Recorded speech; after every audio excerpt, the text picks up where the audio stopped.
चलिए, good morning students. तो जैसा कि अब मेरा जो वीडियो है वो डिजिटल बोर्ड के माध्यम से आएगी। तो आप लोग, हम आज क्लास 10th का एक सीरीज स्टार्ट कर रहे हैं और फिजिक्स से स्टार्ट करते हैं। तो क्लास 10th के फिजिक्स में टोटल आपको देखते हैं कि सिलेबस क्या है, किस तरह से कितना चैप्टर पढ़ना है और किस तरह से उसकी तैयारी होगी। तो क्लास 10th कि अगर बात करते हैं तो फिजिक्स में टोटल 6 चैप्टर पढ़ना है। ठीक है, सबसे पहला चैप्टर है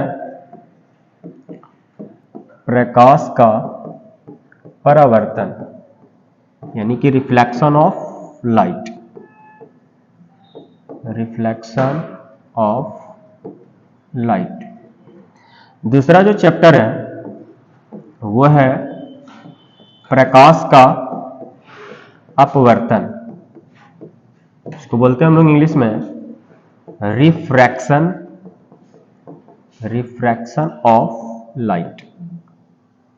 ठीक है, तीसरा जो चैप्टर है आपका वह है मानव नेत्र एवं वायुमंडलीय अपवर्तन। ठीक है, और इसी में आपको पढ़ना है वर्ण विक्षेपण। तो 3 टॉपिक इसमें है, यानी कि ह्यूमन आई, एटमॉस्फेरिक रिफ्रैक्शन और एक है आपका वर्ण विक्षेपण यानी स्कैटरिंग ऑफ लाइट। ठीक है, तो और चौथा जो चैप्टर है उसमें वह है आपका विद्युत धारा, यानी कि इलेक्ट्रिक करंट। पांचवा जो चैप्टर है आपका वह है विद्युत धारा का चुंबकीय प्रभाव, यानी कि magnetic effect of electric current. और छठा जो चैप्टर है और लास्ट चैप्टर जो है वह है ऊर्जा के स्रोत,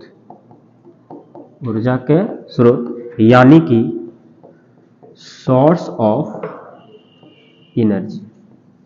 यानी कि टोटल फिजिक्स में अगर हम बात करते हैं तो यही 6 चैप्टर आपको फिजिक्स में टोटल पढ़ना है। ठीक है, पहला चैप्टर है प्रकाश का प्रवर्तन, उसके बाद है प्रकाश का अपवर्तन, तीसरा चैप्टर है मानव नेत्र, वायुमंडलीय अपवर्तन और वर्ण विक्षेपण। इस चैप्टर के अंतर्गत आपको टोटल 3 टॉपिक पढ़ने के लिए मिलेगा। ठीक है, चौथा चैप्टर में है विद्युत धारा और पांचवा विद्युत धारा का चुंबकीय प्रभाव और छठा चैप्टर है ऊर्जा के स्रोत। ये जो आप चैप्टर देख रहे हैं ये आपको ज्योग्राफी में भी पढ़ने के लिए मिलेगा और केमिस्ट्री में भी, यानी कि ये जो चैप्टर है एक कॉमन चैप्टर हो जाता है। ठीक है, तो ये सिलेबस है फिजिक्स में, यानी कि अगर 10th क्लास के साइंस की बात करते हैं तो साइंस का जो एग्जाम होता है वो टोटल 80 नंबर का होता है। अगर इसको बांट दें हम 3 कैटेगरी में, क्योंकि साइंस में 3 पेपर आता है, फिजिक्स, केमिस्ट्री और बायो। एक है फिजिक्स और केमिस्ट्री और एक है बायो। ये तीनों पेपर मिला के आपका जो एग्जाम होगा बोर्ड एग्जाम वो 80 नंबर का होता है और प्लस में 20 नंबर का जो होता है वो प्रैक्टिकल होता है। क्या होता है? प्रैक्टिकल। तो आज हम फिजिक्स से स्टार्ट कर रहे हैं, तो फिजिक्स के ये आपका सिलेबस है, यही 6 चैप्टर पढ़ना। इस 6 चैप्टर से आपको एग्जाम में लगभग 25 से लेके 30 मार्क्स का एग्जाम में आएगा। उसी प्रकार से अगर तीनों को करते हैं तो लगभग 80 नंबर के आसपास होता है। तो अब हम शुरू करेंगे पहला चैप्टर आपका क्लास 10th का, वह है प्रकाश का परावर्तन। इसको आप नोट कर ले।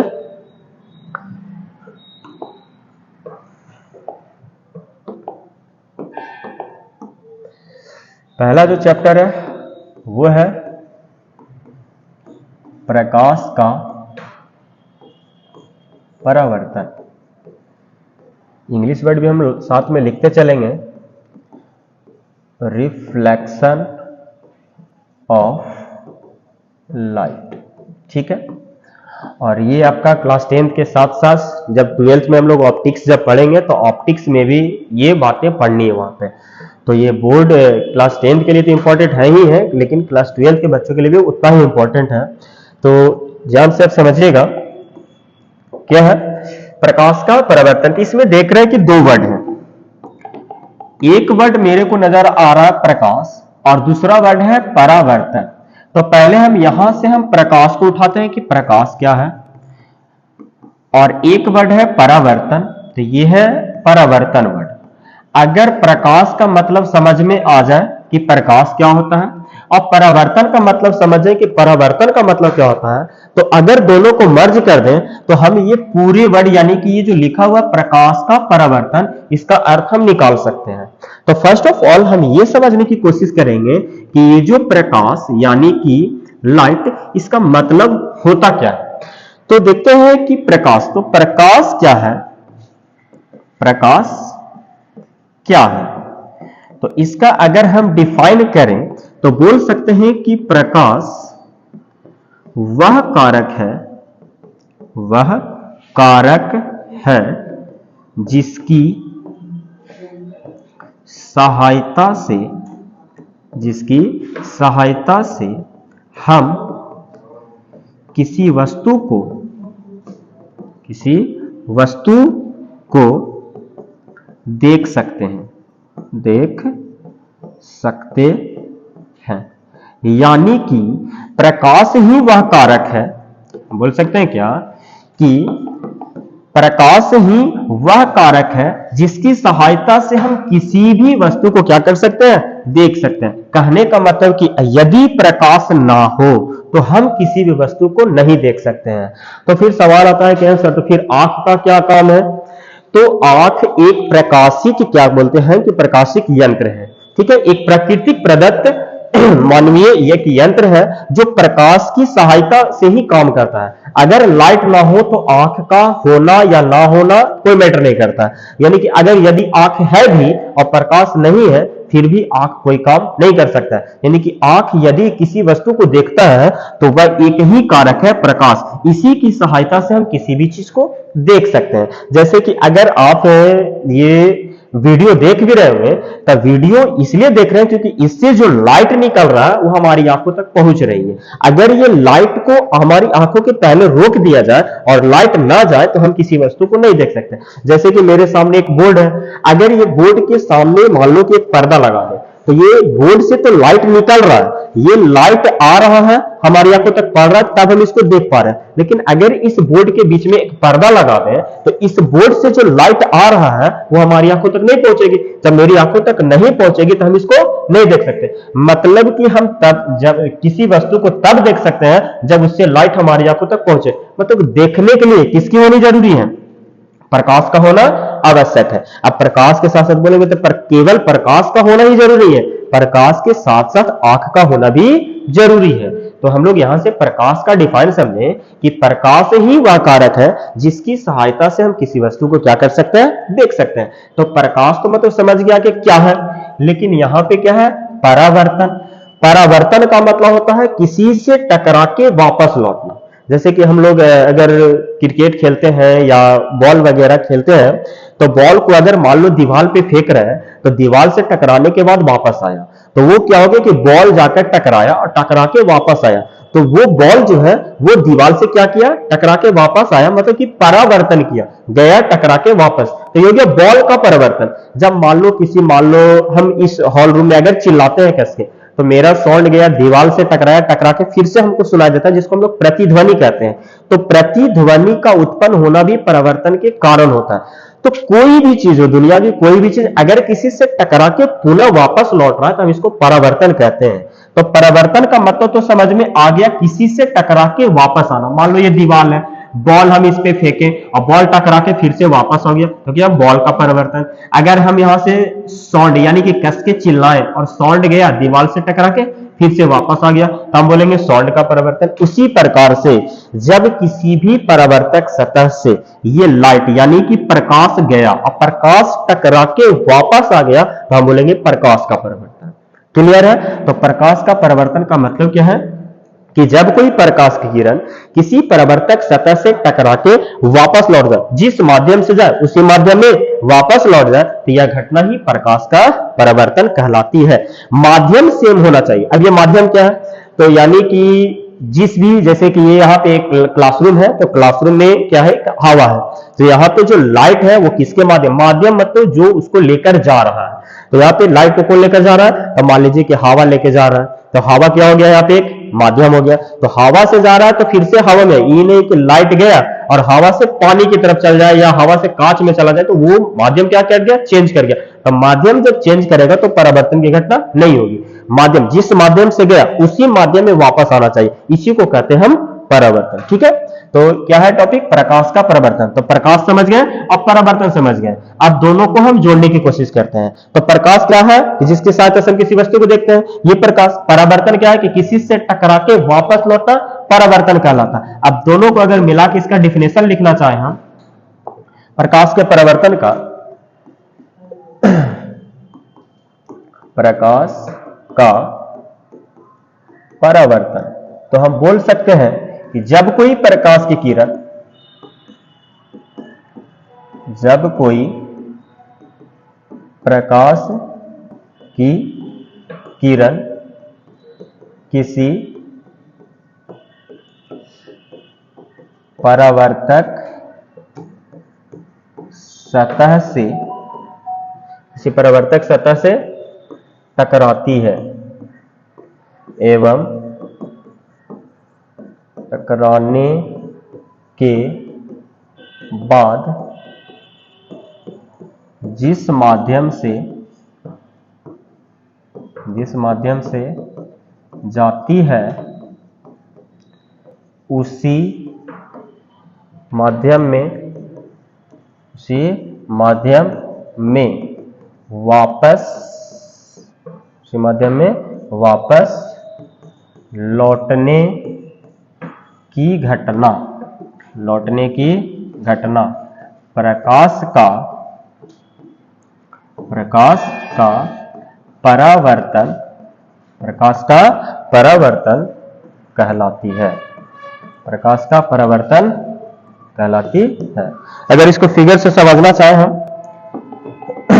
तो देखते हैं कि ये आपका एक परावर्तक सतह है। क्या है, एक परावर्तक सतह। ठीक है, और ये मान लेते हैं कि कोई प्रकाश की किरण है जो इस परावर्तक सतह पे आया और जिस माध्यम से आया उसी माध्यम में क्या हो गया, वापस लौट गया। तो इस लौटने की घटना को ही क्या कहते हैं, प्रकाश का परावर्तन। मतलब कि जब कोई प्रकाश की किरण किसी परावर्तक सतह से टकराया, टकराने के बाद जिस माध्यम से आया उसी माध्यम में वापस लौट गया, तो यह घटना ही क्या कहलाती है, प्रकाश का परावर्तन कहलाती है। तो यहां तक क्लियर है, इसको नोट कर लीजिए आप।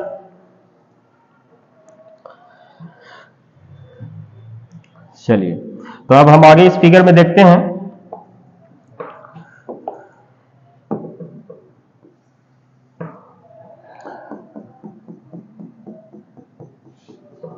ये क्या है, परावर्तक सतह। ये एक किरण है,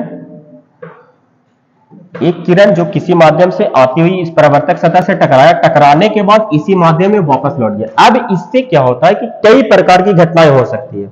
सबसे पहला है कि ये आने वाली किरण को हम क्या कहेंगे, परावर्तक सतह के जिस बिंदु से टकराया है उस पॉइंट को क्या कहेंगे, और टकराने के बाद जो वापस लौटा इसको क्या बोलेंगे, और इस सतह को क्या कहेंगे। तो सबको छोटा छोटा क्या होता है कि एक डिफिनेशन पूछ देता है। जैसे ये सतह है परावर्तक सतह, परावर्तक सतह जो किरण आती है इसको बोलते हैं आपतित किरण। क्या बोलते हैं, आपतित किरण।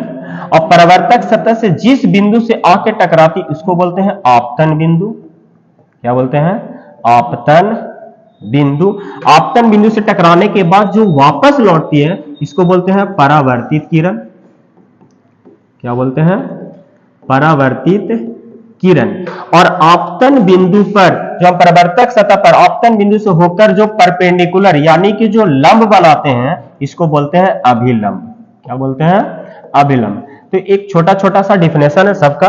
जैसे कि ये परावर्तक सतह किसे कहेंगे? तो जिस सतह से लाइट टकरा के वापस लौट रही है उस सतह को बोलते हैं परावर्तक सतह। जो किरण आ रही है उसको बोलेंगे आपतित किरण, जो किरण आ रही है उसको क्या बोलेंगे? आपतित किरण। और आपतन बिंदु, जिस बिंदु पे आके टकराया है उसको क्या बोलेंगे? आपतन बिंदु।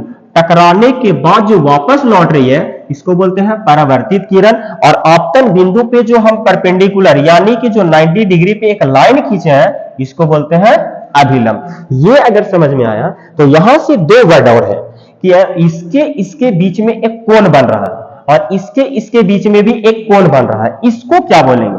इसको हम दिखाते हैं आई से और इसको दिखाते हैं आर से, दोनों स्मॉल से, स्मॉल आई और स्मॉल आर। इसको कहेंगे क्या बाबू? इसको बोलते हैं आपतन कोण। क्या बोलते हैं?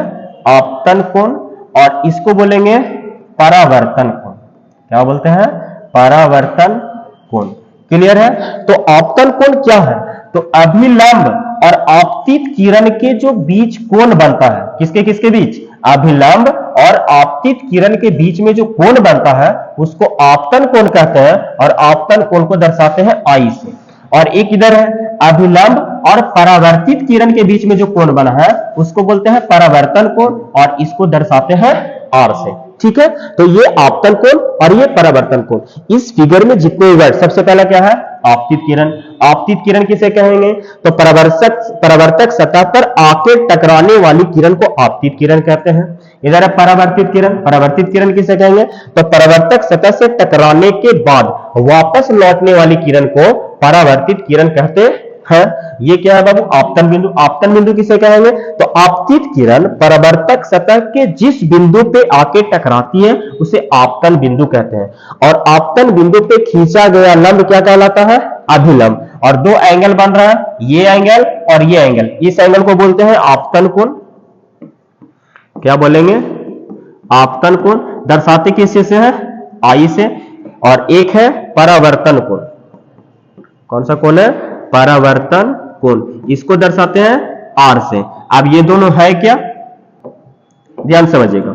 आपतन कोण क्या है? तो अभिलंब और आपतित किरण के बीच जो कोण बन रहा है उसको आपतन कोण कहते हैं और अभिलंब और परावर्तित किरण के बीच में जो कोण बन रहा है उसको परावर्तन कोण कहते हैं।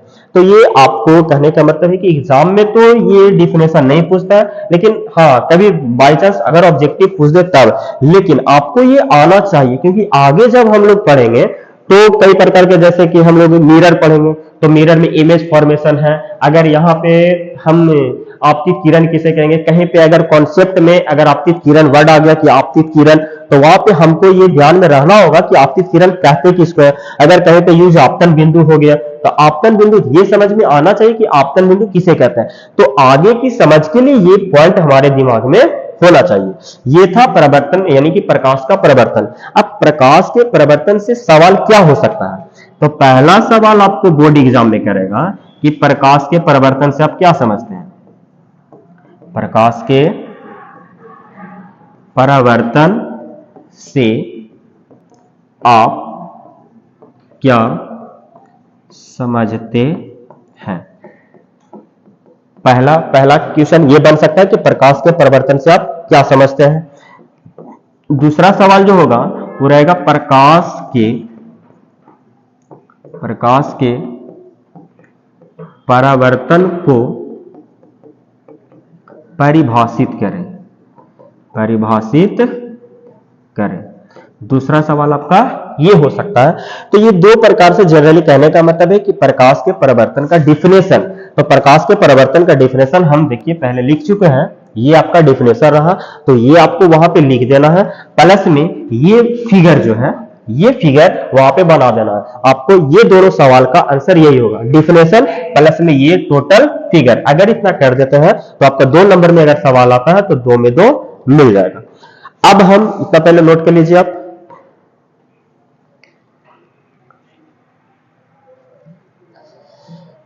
चलिए अब हम आगे देखते हैं। तो एक सवाल और बनता है प्रकाश के परावर्तन से, वो सवाल होता है कि प्रकाश के परावर्तन के कितने नियम होते हैं और क्या है। ठीक है, तो एक सवाल क्या बनता है, प्रकाश के परावर्तन के नियमों को लिखें, नियमों को लिखें। ये बन जाएगा 2 नंबर में सवाल।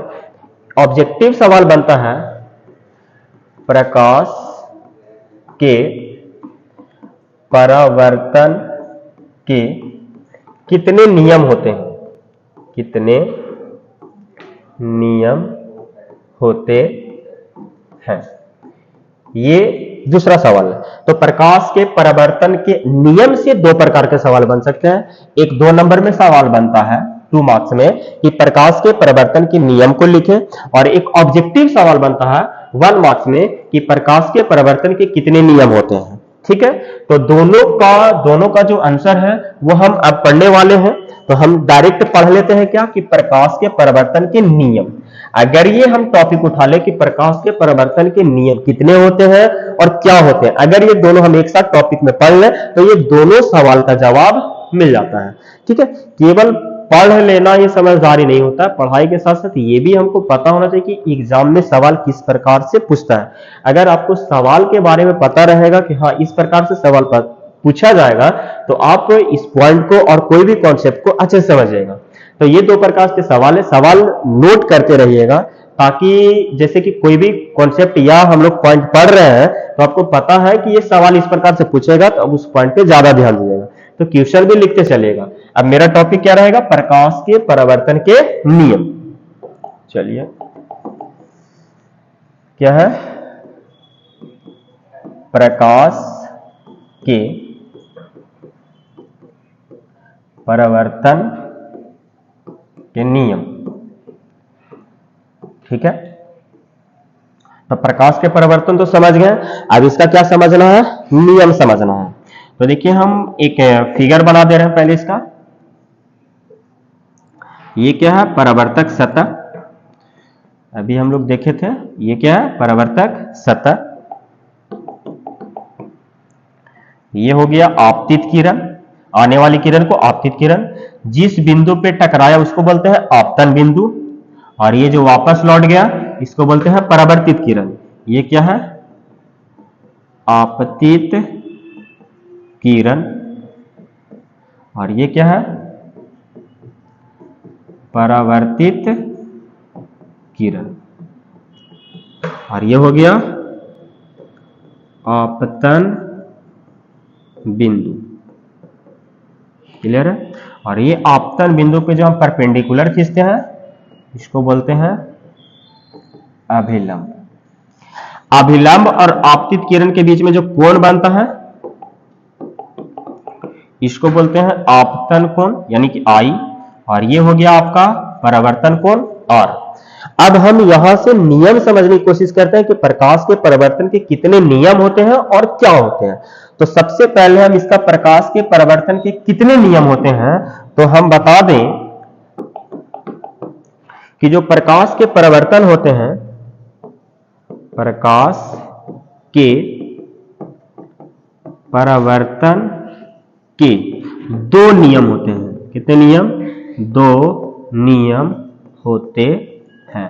तो पहला तो ऑब्जेक्टिव सवाल अगर आ गया कि प्रकाश के परावर्तन के कितने नियम होते हैं तो हम लोग डायरेक्ट ऑब्जेक्टिव में रहेगा कितने नियम, 2 नियम। प्रकाश के परावर्तन के 2 नियम होते हैं। अब सवाल है 2 नंबर में कि नियमों को लिखें। तो ये जो 2 नियम होता है ये पहला क्या है और ये दूसरा क्या है। तो अब हम देखेंगे कि प्रकाश के परावर्तन के जो 2 नियम होते हैं वो नियम क्या है। ठीक है, तो जो पहला नियम कहता है वो कहता है कि आपतित किरण, आपतित किरण। अगर इसी पेज में हम लिखें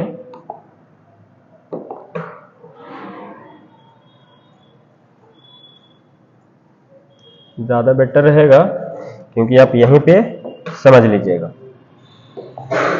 ठीक है, पहला नियम आपतित किरण, आपतित किरण कॉमा परावर्तित किरण, परावर्तित किरण एवं अभिलंब, एवं अभिलंब तीनों एक ही तल में होते ये है आपका प्रकाश के परावर्तन के पहला नियम। आपतित किरण, परावर्तित किरण और अभिलंब तीनों एक ही तल में होते हैं। तल कहने का मतलब प्लेन, जैसे कि ये आप बोर्ड जो देख रहे हैं वो एक तल है और इसी में ये जो आपतित किरण है और ये जो परावर्तित किरण है और ये जो अभिलंब है तीनों एक ही प्लेन में होते हैं। कहने का मतलब है कि मान लो कि ये आपतित किरण है तो इस प्रकार से मान लो आया, ये परावर्तक सतह पे टकराया और फिर ये इधर से वापस गया और ये नॉर्मल, तो तीनों जो होगा वो एक ही तल में होगा। ये प्रकाश का परावर्तन का पहला नियम कहता है। दूसरा नियम क्या कहता है कि जो आपतन कोण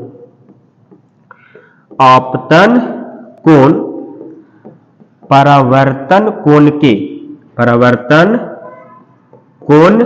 के बराबर होता है, यानी कि एंगल आई जो है वो एंगल आर के बराबर होगा। ये परावर्तन का दूसरा नियम है, यानी कि ये जो एंगल आई है वो एंगल आर के बराबर होगा। यदि angle I is equal to 30 degree तो एंगल आर बराबर भी 30 डिग्री होगा। यदि ये 60 डिग्री है तो आर भी 60 होगा। अगर ये 90 है तो ये भी 90 होगा। अगर ये 50 डिग्री है तो ये भी 50 डिग्री होगा। मतलब दोनों में से कोई एक एंगल अगर हमको पता है तो दूसरा उसी के बराबर होता है। यानी कि अगर हम बोल सकते हैं कि जिस एंगल से ये आपतित होता है उसी एंगल से परावर्तित होता है। अगर ये अभिलंब के साथ 30 डिग्री का कोण बनाकर आया तो ये जब परावर्तित होगा फिर भी अभिलंब के साथ 30 डिग्री का ही कोण बनाएगा। ये 40 डिग्री के साथ आपतित होता है तो 40 के साथ परावर्तित होगा। अगर ये 50 डिग्री का कोण बनाते हुआ रहा तो 50 के साथ जाएगा। किसके साथ? अभिलंब के साथ, इसकी सतह के साथ नहीं, इसकी सतह के साथ उसका अपोजिट। यानी कि यदि इसका आपतन कोण एंगल आई बराबर 30 डिग्री है तो ये जो है वो अपरावर्तक सतह के साथ कितना डिग्री का कोण बनाएगा? तो 60 डिग्री का, क्योंकि दोनों का जोड़ कितना होना चाहिए? 90 होना चाहिए, क्योंकि जो अभिलंब है वो परावर्तक सतह पर लंबवत होता है। तो यदि यहां से यहां 30 है तो यहां से यहां कितना बचेगा? 60। तो इस प्रकार से भी ऑब्जेक्टिव सवाल अगर पूछ दे कि यदि कोई आपतित किरण अभिलंब के साथ 30 डिग्री का कोण बना रहा है तो परावर्तक सतह के साथ कितना डिग्री का कोण बनाएगा? कितना होगा? तो इधर अगर 30 है तो ये कितना बच गया? 60, क्योंकि दोनों को जोड़ने पर कितना होना चाहिए? 90, क्योंकि अभिलंब जो होता है वो परावर्तक सतह पर लंबवत होता है। तो ये था प्रकाश के परावर्तन और प्रकाश के परावर्तन के नियम। तो प्रकाश के परावर्तन के कितने नियम? तो ये हो जाएगा 2 नियम। नियमों को लिखने के लिए अगर आ जाए तो लिखेंगे प्रकाश के परावर्तन के निम्नलिखित नियम होते हैं। पहला होगा आपतित किरण, परावर्तित किरण और अभिलंब तीनों एक ही तल में होते हैं। और दूसरा जो होगा कि आपतन कोण, परावर्तन कोण आपस में बराबर होते हैं। तो इसको आप नोट कर लीजिए, फिर आगे इसके हम आगे वाले वीडियो में पढ़ाएंगे। तो ऐसे ही अगर कंटिन्यू रहते हैं तो आपका रिजल्ट भी बेहतर होगा और समझ में भी आएगा। धन्यवाद।